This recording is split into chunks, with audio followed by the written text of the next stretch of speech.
चलिए जी, आप लोगों को कलकत्ता में बिहारी स्टाइल छठ पूजा का सफ़र कराते हैं। ये छठ पूजा के पहले वाले दिन है। সরি, আমার হিন্দি অতটাও ভালো না। এটা ছট পুজোর আগের দিনের ভিডিও।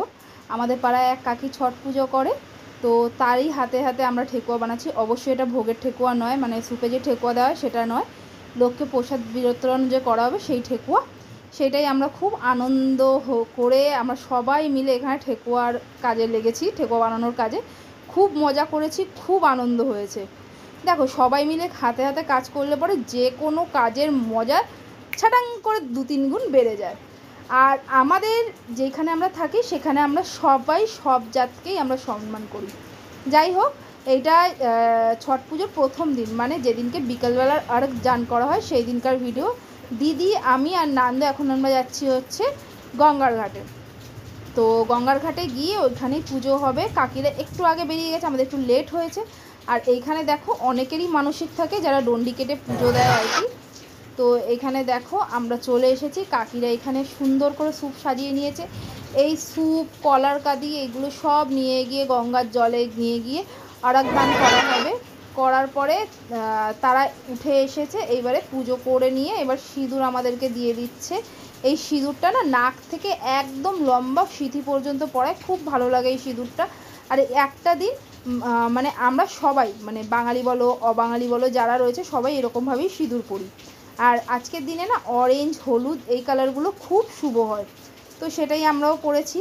এখানে আমার কাকিও রয়েছে, নান্দু কাকির কোলে রয়েছে। এবার আমাদের পুজো শেষ হয়ে গেছে, আমরা বাড়ির পথে। সবাই বাজনাতে নাচা গানা ছলেই কিন্তু চলছে। যাই হোক, বিহারে কিন্তু ছট পুজো খুব খুব ভালোভাবে পালন করা হয়। আর এই সময় জানো তো বিহারে, মানে যারা বাইরে কাজ করে তারা অবশ্যই বিহারে পৌঁছায়। যেরকম কলকাতাতে লোকে দুর্গা পুজোতে আসে, চন্দননগরে যায় জগদ্ধাত্রী পুজোতে, কালী পুজোতে, নৈহাটি বা বারাসাতে, ঠিক তেমনি এখানেও তাই।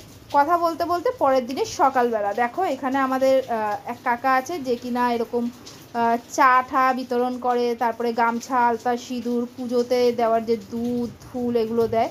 এবারে কাকিরা আবারও বেরিয়েছে, কাকিরও মানসিক ডন্ডি কেটে পুজো দেওয়ার। তো কাকির সাথে আরও একটা ভাই আছে, ছোট ভাই, ও পুজো করে। 36 ঘন্টা টানা উপোস করে এই পুজোটা করতে হয়।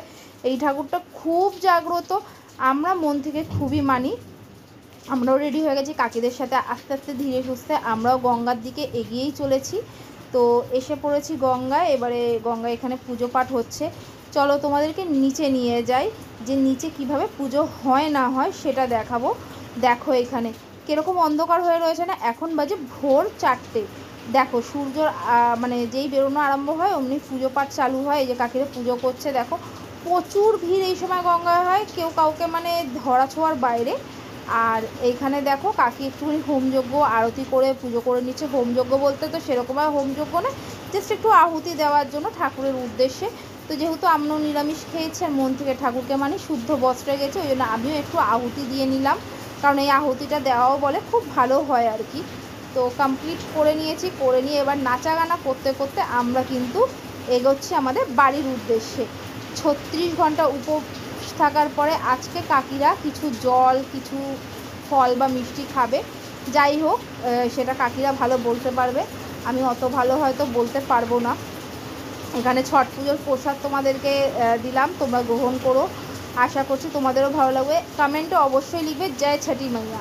তারপরে সন্ধ্যেবেলায় এসে নান্দর গাড়ি পুজো করে নিলাম ছট পুজোর দিনকে। যদি আমার ভিডিওগুলো ভালো লাগে চ্যানেলটা সাবস্ক্রাইব করে লাইক করে পাশে থেকো, বেল আইকনটা প্রেস করে দিও। টাটা, বাই বাই, দেখা হচ্ছে খুব শিগগিরই তোমাদের সাথে অন্য একটা ব্লগে। আর আমার নান্দর সাইকেলটা কীরকম হয়েছে এটাও কিন্তু জানাতে তোমরা ভুলো না। দেখা হচ্ছে খুব শিগগিরই। সকলে সুস্থ থাকবে, ভালো থাকবে অবশ্যই। যেখানেই থাকো না কেন, যতটুকুনেই থাকো না কেন, ভালোভাবে থেকো। টাটা,